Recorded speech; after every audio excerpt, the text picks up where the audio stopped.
नमस्कार, India news Madhya Pradesh Chhattisgarh में आप सभी का स्वागत है और मैं हूं आपके साथ आयुष चित्रांश। यूक्रेन और रूस के बीच जंग जारी है और दोनों देशों के बीच में 24 फरवरी को शुरू हुई जंग को 10 दिन बीत चुके हैं और आज इस भीषण रण का 11वां दिन है। ऐसे में यूक्रेन के कई बड़े शहर धमाके से दहले हुए हैं। 10वें दिन रूस ने यूक्रेन के 2 शहरों के लिए सीज फायर का ऐलान किया था, लेकिन चंद घंटे के बाद ही इसको खत्म कर दिया गया और इसके मायने ये हुए कि यूक्रेन पर रूस के हवाई और जमीनी हमले अभी भी जारी रहेंगे। रूस लगातार हमले कर रहा है। अब रूस के राष्ट्रपति व्लादिमीर पुतिन ने धमकी दी है कि अगर यूक्रेन नहीं झुका तो फिर उसका नामो निशान मिटा देंगे। जवाब में यूक्रेन के राष्ट्रपति व्लादिमीर जेलेंस्की ने यह कहा कि हम आजादी के लिए लड़ेंगे और किसी के सामने हम नहीं झुकेंगे। ऐसे में कई यूक्रेन के अंदर ऐसे भारतीय हैं जो कि फंसे हुए हैं। हालांकि सरकार लगातार भारतीयों की सुरक्षित वतन वापसी के लिए ऑपरेशन गंगा लगातार चला रही है। ऑपरेशन गंगा के तहत अब तक हजारों भारतीयों को सुरक्षित वापस लाया भी जा चुका है, जो भारतीय यूक्रेन में रह रहे थे। अब जो यूक्रेन में रह गए हैं उनको लाने के प्रयास अभी भी चल रहे हैं। भारत सरकार का हर भारतीय की सुरक्षित वतन वापसी अपने वादे पर अमल करती हुई नजर आ रही है। राज्य सरकारें भी अपने प्रदेश में फंसे लोगों की वतन वापसी को लेकर गंभीर हैं। मध्य प्रदेश और छत्तीसगढ़ के छात्र वो भी सुरक्षित वापस लाए जा रहे हैं। तो आज हम भी इसी मुद्दे पर बात करेंगे। हमारे साथ एक खास पैनल भी रहेगा, लेकिन उससे पहले हंगरी की राजधानी बुडापेस्ट से हमारे सहयोगी राहुल गौतम की ये ग्राउंड रिपोर्ट आपको दिखाते हैं।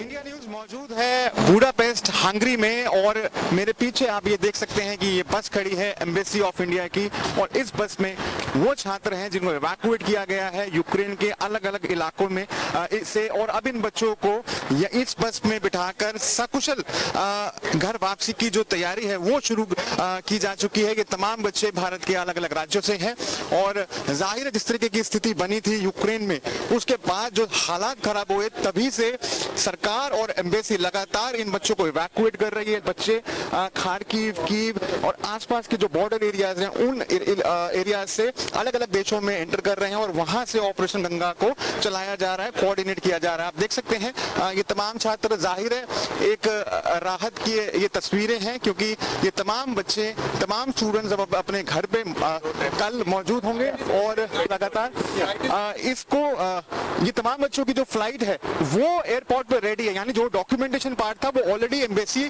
के लोगों ने वो पूरा किया है और अब ये राहत भरी तस्वीरें सीधा बुडापेस्ट से आप देख रहे हैं इंडिया न्यूज के कैमरे के थ्रू। और जाहिर है ये एक बड़ी अचीवमेंट है इंडियन गवर्नमेंट के लिए क्योंकि इवैक्यूएशन करना ही अपने आप में एक मुश्किल काम होता है और एक वॉर जोन से हजारों की संख्या में इंडियन स्टूडेंट्स को इवैक्यूएट करना, जाहिर है ये एक बड़ी उपलब्धि है और दिखाता है कि जिन बसेस पे भारतीय झंडा लगा होता है, एम्बेसी ऑफ इंडिया लिखा होता है, उन बसेस को टारगेट नहीं किया जा रहा है, सेफ कॉरिडोर दिया जा रहा है। और यूक्रेन हो, चाहे हंगरी हो, चाहे पोलैंड हो, ये तमाम जो सरकारें हैं वो लगातार भारत सरकार के साथ मिलकर कोऑर्डिनेट कर रही है। आप देख सकते हैं यहाँ पर मौजूद हैं लोकल्स और यहाँ पर जो इंडियन कम्युनिटी के लोग हैं जो लगातार कोऑर्डिनेट कर रहे हैं, ऑपरेशन गंगा में असिस्ट कर रहे हैं भारत सरकार को ताकि ये तमाम बच्चे सकुशल अपने घर पर अपने माता पिता के पास पहुंच सके। तो हंगरी बुडापेस्ट से आपने ये ग्राउंड रिपोर्ट देखी, लेकिन यूक्रेन से लौटे छात्र से खास बातचीत हमारे संवाददाता उर्वशी ने की है। आप भी सुनिए यूक्रेन की कहानी और भारत आए छात्रों की जुबानी। 4 से 5 दिन लग गए हैं और ये बहुत ज़्यादा संघर्ष था क्योंकि 14 घंटे हमको बर्फ़ में खड़े रहना पड़ा था। मेरे साथ वाले जो मेरे दोस्त थे वो बेहोश हो चुके थे, उनको कंबलों से ढका है हमने। तो जो यूक्रेनी गवर्नमेंट थी कोई मदद नहीं कर रही थी। इंडियन एम्बेसी वाले तो बहुत आगे ही खड़े थे, तो वो आ ही नहीं रहे थे यहाँ पर। वो तो बॉर्डर के आगे खड़े थे और उनको बॉर्डर पर खड़ा होना चाहिए ताकि हमारी मदद। और जो यूक्रेन वाले लोग थे वो लोग हमको पीछे हटा रहे थे ताकि खुद आगे जा सके। डिस्क्रिमिनेशन हो रहा है, पूरा रेसिज्म था पूरा। आप 14 घंटे बोल रहे थे कि आपको बर्फ में जो है खड़ा रहना पड़ा, तो बर्फ गिर रही थी। कितने बच्चे थे और क्या एक पूरा बहुत बच्चे थे, बहुत ज़्यादा, तकरीबन 450 बच्चों के आसपास थे। बट तब भी वो लोग इंडियंस को पीछे कर ही रहे थे। वो सब जो आगे जो खड़े थे गनमैन वगैरह वो गन पॉइंट पे रख रहे थे अगर इंडियंस आगे आ रहे थे तो। और लड़कियों को आगे जाने दे रहे थे, लड़कों को रख रहे थे। ये भी था, ऐसा भी था। और ये कब की बात है सर? क्योंकि ऐसे पहले रिपोर्ट्स आए थे, फिर उसके बाद क्योंकि एक डायलॉग हुआ दोनों देश के बीच में तो चीजें शांत हुई। तो ये कब की बात है? क्या अब भी ये सारी चीजें चल रही है? 3 दिन पहले की बात। मैं 3 दिन पहले निकला हूँ वहाँ से। 3 दिन पहले हुआ है ये सब हमारे साथ। और कौन से यूनिवर्सिटी से है, कहाँ पे यूक्रेन में रहे? मैं वीएन कराजिना से हूँ, खार्किव, यूक्रेन।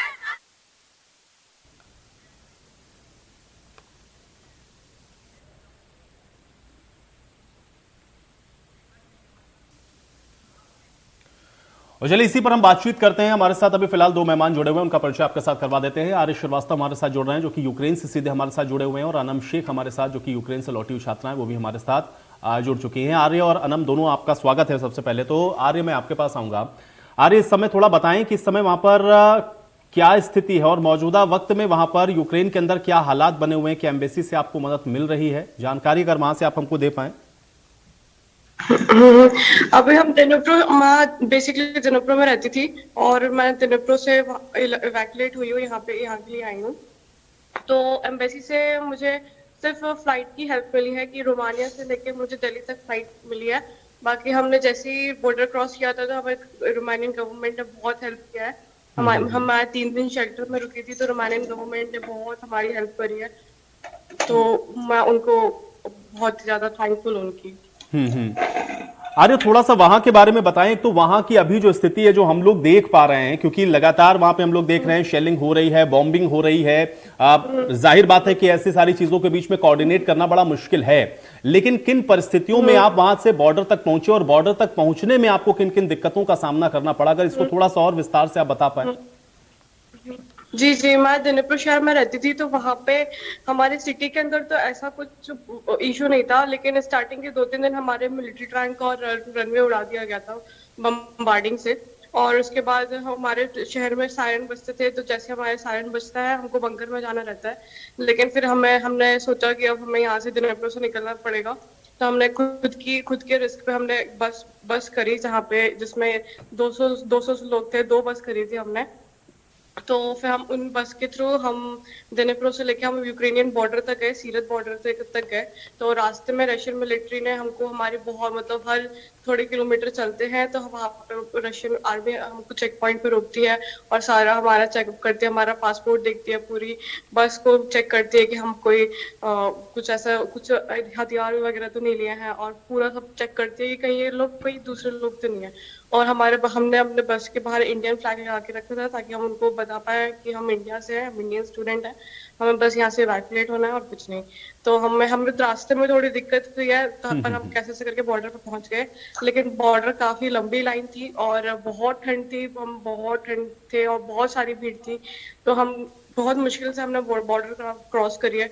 बॉर्डर क्रॉस करने के बाद हमें 4 किलोमीटर चलना पड़ा था, क्योंकि वहाँ पे कोई एम्बेसी नहीं थी, तो उन्होंने कहा था कि आप बस चलते जाइए, आपको जहाँ पे आपको इंडियन लोग मिल जाए वहाँ पे रुक जाइए। तो हम 5 किलोमीटर चले होंगे, सारा लगेज लेके।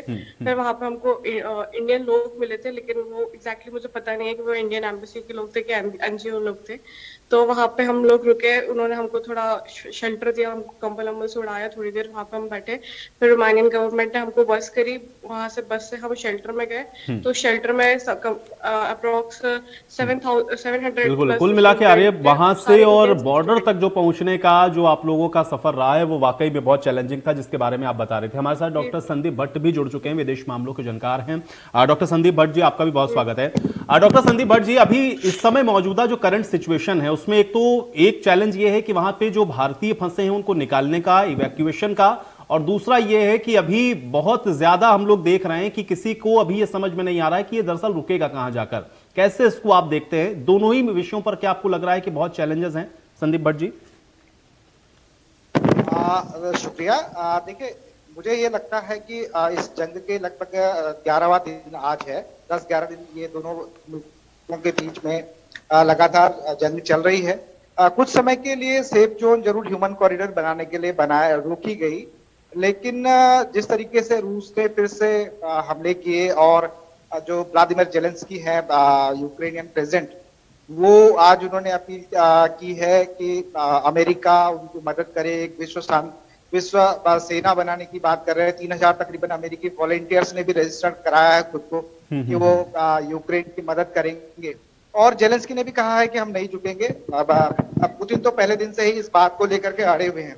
तो मुझे ये लगता है कि ये जो मसला है पूरा का पूरा ये लड़ाई तो अभी लंबी खींचेगी। और इस बात को आप इस तरीके से भी समझिए कि रूस ने, मुझे लगता है कि अब तक बहुत इंटेंसिव हमले नहीं किए हैं। ऐसा होता तो यूक्रेन अब तक उसके सामने टिक नहीं सकता था। लेकिन ये लड़ाई थोड़ी लंबी खींचेगी और ये मुझे लगता है कि ये एक नए किस्म की मानवीय त्रासदी पूरी दुनिया में बनने वाली है। चलिए, अभी कुछ और छात्र हैं, मैं उनसे भी एक एक रिएक्शन लेता हूं, उसके बाद मैं संदीप जी आपके पास फिर वापस लौटूंगा। अनम, चूंकि आप तो वहां से लौट आए, लेकिन जाहिर बात है कि जो बात अभी आर्य बता रहे थे उसी तरह से कुछ परिस्थितियां आपके साथ भी रही होंगी। सबसे ज्यादा आप लोगों को वहां पर किस तरह की जो दिक्कतें हैं वो पेश आई अनम, और कैसा रहा आप लोगों को वहां से बॉर्डर तक पहुंचने में, किस तरह की मुश्किलों का सामना करना पड़ा, और अभी चूंकि आप सुरक्षित वापस लौट आई हैं कैसा महसूस कर रही हैं? आपका रिएक्शन चाह रहा हूं मैं इसमें अनम। ओके सर बेसिकली मैं भी डेनिप्रो से ही हूँ और हम लोगों को बहुत प्रॉब्लम फेस करनी पड़ी। लाइक ट्रेन्स में मतलब रेसिज्म हो रहा था, हम इंडियंस को नहीं जाने दिया जा रहा था और हमें बोला जा रहा था कि आप पहले आपको प्रायोरिटी नहीं दी जाएगी, यूक्रेनियंस को दी जाएगी। तो हम लोगों ने एक दिन वेट भी किया, 2-3 ट्रेन हमारे सामने से गई बट हमें नहीं चढ़ने दिया गया। फिर बात आती है बसेस की, तो बस अरेंज करने की जब बात आई तो बस ड्राइवर्स भी तैयार नहीं हो रहे थे, मतलब बहुत टाइम लगा हम लोगों को अरेंज करने में। इसमें हम लोगों को डॉक्टर शेख ने हेल्प की थी। जब से ये वॉर स्टार्ट हुआ तो हम रैंडम ग्रुप्स में ज्वाइन हुए, व्हाट्सएप, टेलीग्राम, एंड वहां से हमें एक कांटेक्ट मिला डॉक्टर शेख का। उन्होंने हमारे लिए अरेंज की बस, एंड अप्रोक्स 27 आवर्स लगे हमें चौप बॉर्डर तक पहुंचने के लिए। उस बीच में सर डेनिप्रो से लेकर जब तक हम बॉर्डर पे, हंगरी बॉर्डर पे पहुंचे, उस बीच में गवर्नमेंट की कोई हेल्प नहीं थी। वो हमारे खुद के बेसिस पे गए हैं, खुद की सिक्योरिटी खुद के हाथ में थी। हाँ, बट ये कह सकते कि हंगरी बॉर्डर में एंटर करने के बाद हमें शेल्टर प्रोवाइड किया गया, फूड प्रोवाइड किया गया, फ्लाइट्स कराई गई, और इवन इंडिया में आने के बाद दिल्ली में सब स्टेट्स की डेस्क थी, like MP, Chhattisgarh, UP, and वहां पर जाके हम लोगों को भी हमारे घर के लिए भी हेल्प प्रोवाइड की गई, लाइक ट्रेन्स एंड फ्लाइट्स जो भी है। बट सर उस बीच का जो ड्यूरेशन था, जो मेन था डेनिप्रो से लेकर मतलब बॉर्डर पे जाने का, वो बहुत हम लोगों ने खुद की सिक्योरिटी के बेसिस पे किया है। हमारी खुद की सिक्योरिटी थी, हमारे हाथों में थी, कोई उसमें बीच में किसी का पार्ट रोल नहीं था। एंड हाँ, ये है कि हम लोगों ने फ्लैग यूज किया है इंडिया का, लाइक हम इंडियंस हैं, बट हर थोड़ी थोड़ी दूर पे चेक पॉइंट्स थे, तो वहां पर हमारे पासपोर्ट चेक किए गए, कभी कभी लगेज भी चेक किए गए, और पूरी चेकिंग हो रही थी, सब कुछ हो रहा था। बस ये कि सर बॉर्डर तक पहुंचने का सफर मेन इम्पोर्टेंट था, जो कि बच्चों ने खुद के रिस्क पे किया है। और सर हम लोगों को ये था कि बस बॉर्डर तक पहुंचना है, बट वहां बीच में कुछ हो जाए नहीं हो, वो हमारी जिम्मेदारी थी। बॉर्डर के बाद पूरी गवर्नमेंट ने पूरी हेल्प की बॉर्डर के बाद, उसका सर मतलब थैंक यू है गवर्नमेंट को। बट उससे पहले सब बच्चे अपने हिसाब से आए हैं, और काफी बच्चे तो अरेंज भी नहीं कर पाए, लाइक अभी भी फंसे हुए हैं वहीं पर। क्योंकि ट्रेन्स में तो सर पॉसिबल ही नहीं आना, और जहां तक बसेस की बात है तो सर बसेस अरेंज करना इस टाइम में बहुत ही मतलब इम्पॉसिबल जैसी थिंग है। ओपिल जैन भी हमारे साथ जुड़े हुए। ओपिल, आप कब वापस लौटे इंडिया, और दूसरा आपका भी सफर कैसा रहा? आपको भी किन किन चैलेंजेस का सामना करना पड़ा, और क्या कोऑर्डिनेशन आपको दिख रहा था एम्बेसी से, या जो मदद मिलनी चाहिए थी, या बॉर्डर पर आने के बाद कुछ सहूलियत जरूर हुई, लेकिन जहां आप फंसे थे वहां से बॉर्डर तक आना एक बहुत बड़ी चुनौती थी? ओपिल। यस सर, सबसे पहले तो मैं आपको ही थैंक यू बोलना चाहता हूँ, क्योंकि आपकी न्यूज़ की वजह से ही शायद तक सरकार को पता चला कि हम लोग टर्नोपिल में ऐसे फंसे हुए थे। तो सर उसके लिए आपको सबसे पहले थैंक यू।